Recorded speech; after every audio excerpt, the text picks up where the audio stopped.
কিছু মানুষ ইতিহাসের অংশ হয়, কিছু মানুষ ইতিহাসের দিশা হয়। আমাদের প্রজন্মের জন্য খালেদা জিয়া ছিলেন দিশা। রাজনৈতিক আলোর দিশারি ছিলেন খালেদা জিয়া। তার কণ্ঠেই উচ্চারিত হতো বাংলাদেশের মানুষের আকাঙ্ক্ষার সবচেয়ে সরল অথচ সবচেয়ে শক্তিশালী বয়ান। 1991 সালের ঐতিহাসিক বিজয়ের আগে তার সর্বশেষ নির্বাচনী সভায় দেয়া তার একটা বক্তৃতা পরদিন দেশের প্রায় সব পত্রিকার শিরোনাম হয়েছিল, ওদের হাতে গোলামীর জিনজির, আমাদের হাতে স্বাধীনতার পতাকা। বাংলাদেশের কোনো রাজনৈতিক নেতা কখনো দেশের সম্মিলিত ভয় এবং স্বপ্নকে এত গভীরভাবে এত সহজে ভাষা দিতে পারেনি। আমাদের জাতির সবচেয়ে প্রাথমিক এবং সবচেয়ে প্রকট রাজনৈতিক শঙ্কা, ভারত আমাদের একদিন হয়তো মিথিক্যাল অখণ্ড ভারতের অংশ বানিয়ে ফেলবে। হয়তো তা হবে আক্ষরিক অর্থে অথবা রেটরিক্সে। শেখ হাসিনার শাসন আমলে আমরা এই আশঙ্কারই এক ড্রেস রিহার্সেল প্রত্যক্ষ করেছি। বিএনপি প্রধান রাজনৈতিক শক্তিই ছিল খালেদা জিয়ার পরিচ্ছন্ন রাজনৈতিক দৃষ্টি। এই প্রশ্নে তিনি ছিলেন পাহাড়ের মতো অটল, সময়ের ঝড়েও অবিচল। ইতিহাসে কিছু নেতা তাদের দলের চেয়েও বড় হয়ে যান, খালেদা জিয়া ছিলেন তেমনই একজন। তার দল কখনোই তার নেতৃত্বের যোগ্য ছিল না। ক্ষমতালোভী সিভিল মিলিটারি ব্যুরোক্রেসি আর অলিগার্কদের হাতে তার দল কলুষিত হয়েছে। তার সততা আর বলিষ্ঠতাকে ব্যবহার করেছে কেবল নিজেদের স্বার্থ রক্ষায় আর ক্ষমতার আস্বাদ পেতে।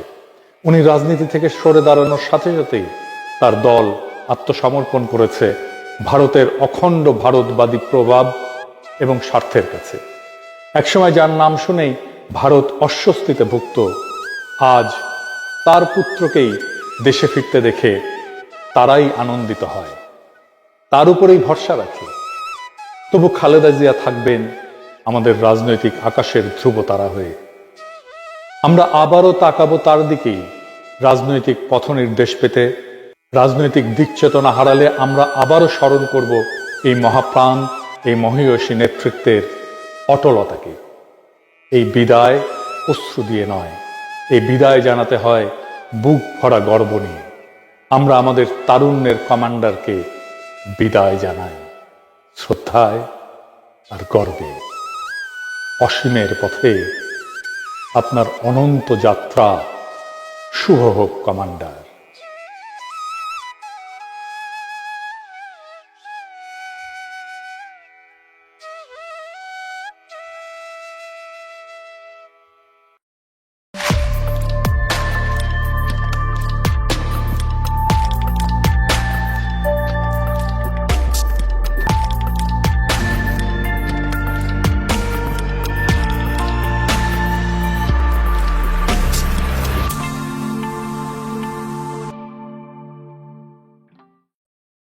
খালেদা জিয়া আমাদের সকল তুচ্ছতা থেকে, হীনতা থেকে, নীচতা থেকে বিদায় নিছেন, কিন্তু নীচতা, হীনতা, তুচ্ছতা ওনার পিছু ছাড়েনি।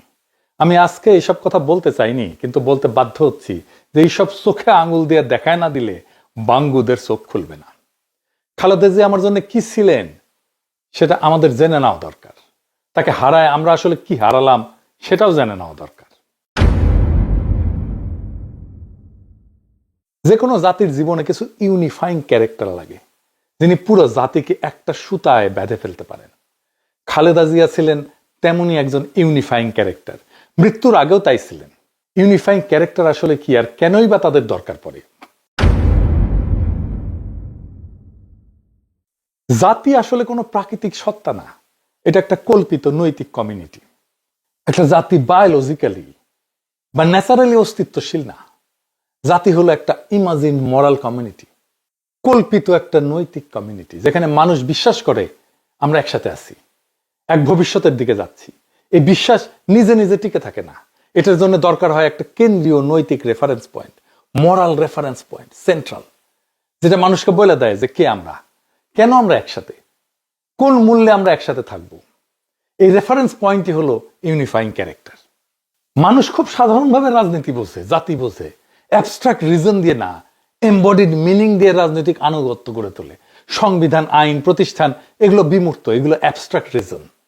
কিন্তু মানুষ আসলে প্রশ্ন করে এই রাষ্ট্রের মুখ কে? এই জায়গায় ব্যক্তির আবির্ভাব অনিবার্য। এটারই বলে এমবডিড মিনিং। থমাস হবস খুব নির্মমভাবে বলছিলেন যে মানুষ কেওসের চাইতে অথরিটি পছন্দ করে, আর অথরিটি সবচেয়ে কার্যকর হয় যখন তা একটা দৃশ্যমান ব্যক্তির মধ্যে কেন্দ্রীভূত হয়। এই অথরিটিটা খালেদা জিয়ার মধ্যে কেন্দ্রীভূত হয়েছিল। তাই ইউনিফাইং ক্যারেক্টার হিসেবে ব্যক্তি আসলে মানুষের অস্তিত্বগত ভয় মোকাবেলার রাজনৈতিক উত্তর।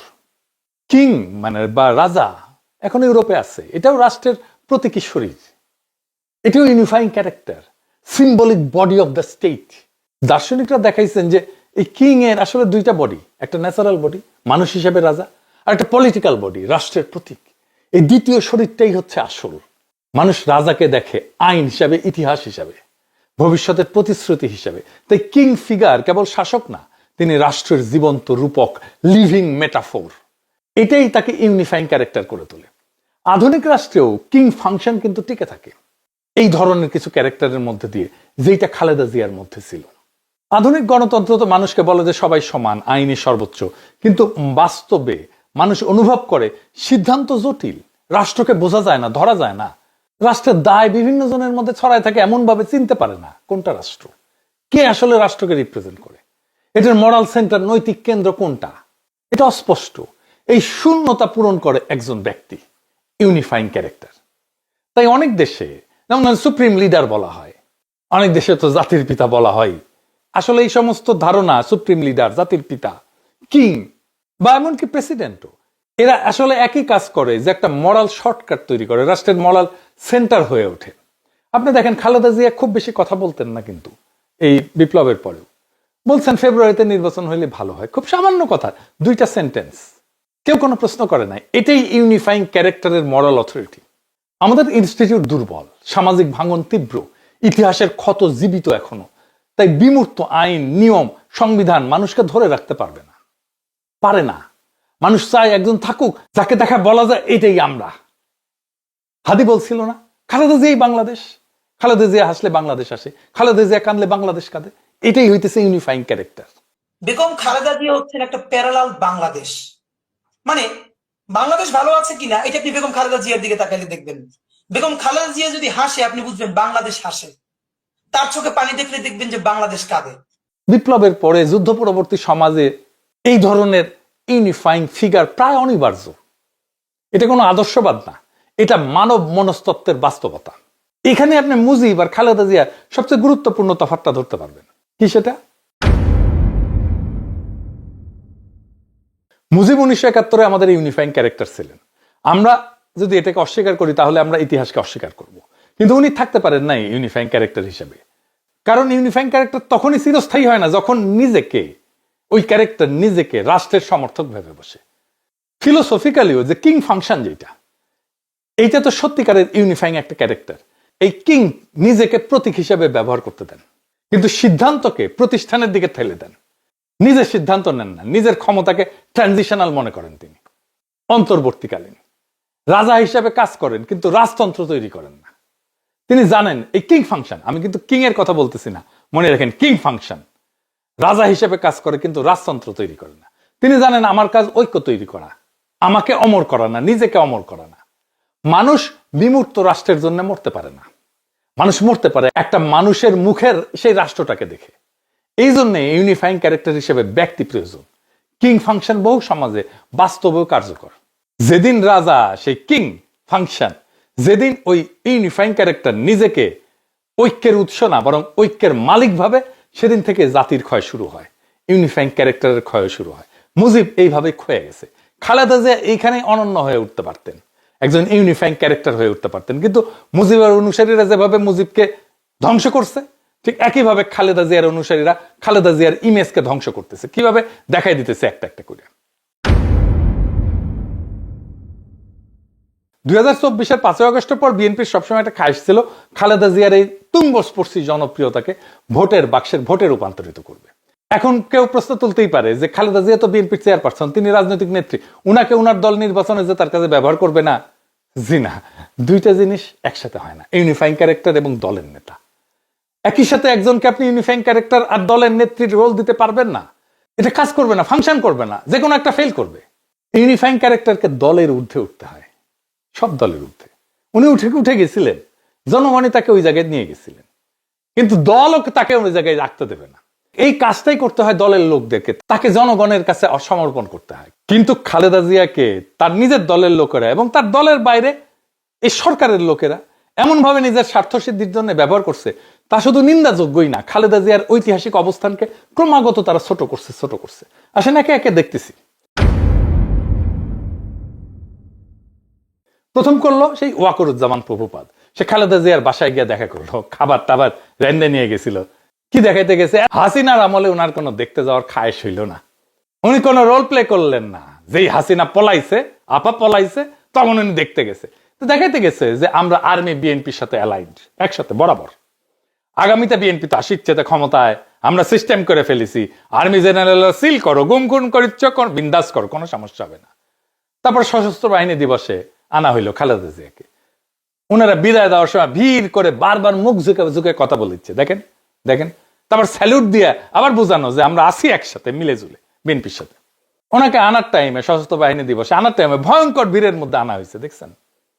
ইনফেকশন তো হয়েছে প্রোগ্রামে যাওয়ার পরেই। তারপরে উনি অসুস্থ হইলেন। ওয়াকার আর বিএনপির অ্যালাইনমেন্ট দেখানোর কাফফারা দিতে হইল জাতিকে এইভাবে। আমি তখনই লিখছি যে যেভাবে ভিড়ের মধ্যে দিয়ে ওনাকে গাড়িতে তোলা হয়েছে তা মোটেই ঠিক হয়নি। ম্যাডাম যে গুরুতর অসুস্থ সেটা কেউ বিবেচনায় রাখেনি। তার আশেপাশে ভিড় জমতে না দেওয়া এবং কথা বলার সময় অন্তত 1 মিটার দূরত্ব বজায় রাখা উচিত ছিল। এমনকি উনাকে যারা আনা নেয়া করছে বা কথা বলছে তাদের সবার তো নিজের মাস্ক পরা উচিত ছিল, ম্যাডামকেও মাস্ক পরে রাখা উচিত ছিল। দেখা গেছে ম্যাডামের মাস্ক এখানে নিচে নামায় রাখছেন। ম্যাডামের মেডিকেল টিমের উচিতই হয়নি কোনোভাবে এই অনুষ্ঠানে যাওয়ার অনুমতি দেওয়া, আর দিলেও সংক্রমণ প্রতিরোধের ন্যূনতম, ইনফেকশন প্রতিরোধের ন্যূনতম ব্যবস্থা নেওয়া হয়নি। আবার দেখেন তারেক রহমানের প্রত্যাবর্তনে ওয়াকারের নজিরবিহীন সেনা নিরাপত্তা দিয়ে ওই একই জিনিস প্রমাণ করতে চাইলো আমরা একসাথে অ্যালাইন্ড। মিলে এইবার ওয়াকারের সিগন্যাল গুলো মিলিয়ে বারবার করে একই সিগন্যাল দিতেছে। তারপরে দেখেন বিএনপি নিজে কিভাবে খালেদা জিয়ার ইমেজ নষ্ট করছে। খালেদা জিয়াকে 3টে আসনে প্রার্থী করছে। উনি গুরুতর অসুস্থ, অচেতন অবস্থায় হাসপাতালে, উনার হাতের টিপসই নিয়ে মনোনয়ন জমা দেওয়া হয়েছে।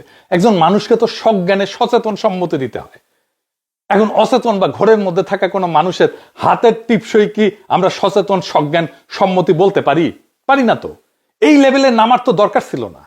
সারা জীবন তো যন্ত্রণা দিচ্ছেন উনারে, ওনার কথা শুনেন নাই। আওয়ামী বিরোধী আন্দোলনে উনার দেয়া কর্মসূচিতে দলের স্থায়ী কমিটির সদস্য হয়ে বাধা দিচ্ছেন আপনারাই। এখন উনারে অসুস্থ অবস্থায় জাতি যেখানে উনারে মাথায় তুলে রাখতেছে, উনারে আপনাদের মাটিতে নামায় আনতেই হবে যেন ভোটে জিততে পারেন। সি রে ননি সি।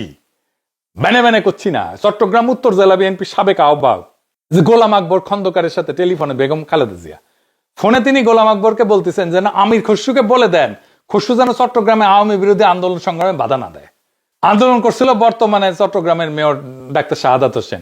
খসরু এই সমস্ত কাজে বাধা দিচ্ছিল ডাক্তার শাহাদাতকে। 11 বছর আগের টেলিফোন আলাপ। ফোন আলাপে খালেদা জিয়া আমির খসরুকে বহিষ্কারের হুমকিও দিছিলেন। শুনেন। হ্যাঁ বললাম।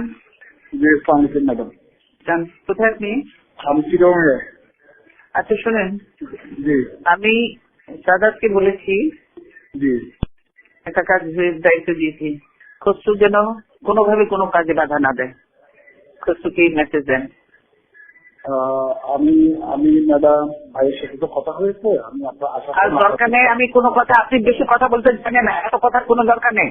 আমি আপনাকে যা বলছি সেটা বলেন, আপনি কোনো কথা বলবেন না, বুঝছেন কিনা? ওকে ঠিক আছে ম্যাডাম, এটা তো অবশ্যই বলে দেন যে কোনো কাজে বাধা দেবে না। কোনো কাজে যদি বাধা দেয় তাহলে ইমিডিয়েটলি আমি তাকে রিমুভ করবো সেখান থেকে, বুঝছেন কিনা? ঠিক আছে ম্যাডাম, আমি করতেছি, অলরেডি আমি অর্গানাইজ করতেছি। বুঝছি, কিন্তু সে বাধা দিচ্ছে। আপনি যেটা বললাম সেটা বলেন, আপনাকে এত লম্বা কথা আমি শুনতে চাই না। শুনেছেন, এই আমির খসরুকে ছাড়া বিএনপি চলেই না। ফাইনালি আকামটা করছে প্রফেসর ইউনূস। কি সেটা? মির্জা ফখরুলরা ক্যাবিনেট মিটিং এ ডাকছে খালেদা জিয়ার অন্ত্যেষ্টিক্রিয়া কিভাবে হবে সেই সিদ্ধান্ত নিতে। প্রফেসর ইউনূসের সরকার যে একটা গর্ধব টাইপের সরকার, আর ভিতরে যে ধান্দাবাজ লোভীরা আছে সেটা যাই নাই। আমি উনার মৃত্যু সংবাদ জানার সাথে সাথে লিখছিলাম এই যে এটা। আমি বলছিলাম যে জরুরি জাতীয় সভা আহ্বান করে প্রফেসর ইউনূস সকল রাজনৈতিক দলকে নিয়ে সর্বসম্মতভাবে বেগম জিয়ার শেষকৃত্য সংক্রান্ত সিদ্ধান্ত গ্রহণ করা উচিত। যেন ওনাকে জাতি যথাযথ সম্মান এবং শ্রদ্ধায় বিদায় জানাতে পারে। তিনি যেন আমাদের স্মৃতিতে এবং স্মরণে সদা জাগরুক থাকেন। ওনার মহাজীবন আর কর্ম থেকে আমরা যেন পরবর্তী প্রজন্ম যেন প্রেরণা পাইতে পারি। ওনার সর্বদলীয় মিটিং করবেন, সেটা করলেন না। খালেদা জিয়া তো সবার, উনি তো বিএনপির নেত্রী না শুধু, উনি সর্বদলীয় করবেন না, তাইলে তো বিএনপি আর ভোটের পয়েন্ট তুলতে পারবে না, খালেদা জিয়ার মৃত্যু থেকে। তাই ভোটের পয়েন্ট তোলার জন্য ক্যাবিনেটে মির্জা ফখরুলকে বসাইতেই হবে। কারো মাথায় এটা আসে নাই যে কাজটা বিধি বিরুদ্ধ, এটা করাই যায় না। সবার তো ধান্দা আছে, প্রফেসর ইউনূসের ধান্দা হইতেছে তারেক রহমান প্রেসিডেন্ট বানাবে, তারে কাউরে মন্ত্রী বানাবে, কাউকে উপদেষ্টা বানাবে, কতজনের কত স্বপ্ন। এই এত বেশি স্বপ্ন দেখতে দেখতে বুড়া বয়সে এই কাজ করে ফেলেছে। ইন্টারিমের গাছেরটা খাইছে এরা, এরপরে বিএনপির স্বপ্নের সরকারের তলারটা কুড়াইতে হবে ওনাদেরকে। আমরা একটা জাতির ঐক্যের মুখ কল্পনা করছিলাম খালেদা জিয়ার মধ্যে। 2024-এর 5ই আগস্ট আমরা আমাদের সেই স্বপ্নকে বন্দিশালা ভেঙ্গা, সেই মুখকে, সেই দৃষ্টিকে, সেই কায়াকে, সেই শরীরকে মুক্ত করে আকাশের নিচে আনছিলাম। কিন্তু খোদা তাআলা যে আমানত আমাদেরকে দিছিলেন, আমানত আমরা রক্ষা করতে ব্যর্থ হয়েছি। কিছু মানুষের লোভে, তার দলের ধান্দায়, যাকে আমরা সমস্ত বাংলাদেশের জন্য মাথার ছাতা করতে চাইছিলাম, তারা তাকে কুক্ষিগত করছে নিজেদের নিজ স্বার্থে। যে মুখে ইনসাফ এবং হকের আলো দেখার কথা ছিল, সেখানে তারা আইকা দিছে দলের দাগ, থাপ্পা লাগাই দিছে, সত্যের উপরে মিথ্যার সিলমোহর লাগাই দিছে। তিনি আজকে দুনিয়ার সব সীমানার ঊর্ধ্বে। নির্ভরতার সেই দৃষ্টি মিলছে মহাকালের প্রান্তে। বেঁচে থাকলে লোভীদের এই ফিতনা এবং জুলুম দেখা তিনি নিজেই ঘৃণায় মুখ ফিরায় নিতেন। খোদা তাআলা সর্বোত্তম পরিকল্পনাকারী, তাই উনাকে এই নোংরামি দেখতে হয় নাই। সৃষ্টিকর্তা তাকে আপনার রহমতের ছায়ায়, শহীদের মর্যাদায়, নিকটবর্তী সম্মানিত স্থানে অধিষ্ঠিত করেন আর আমাদের হকের পক্ষে অবিচল রাখেন। খালেদা জিয়া অমর হোক। ইনকিলাব জিন্দাবাদ।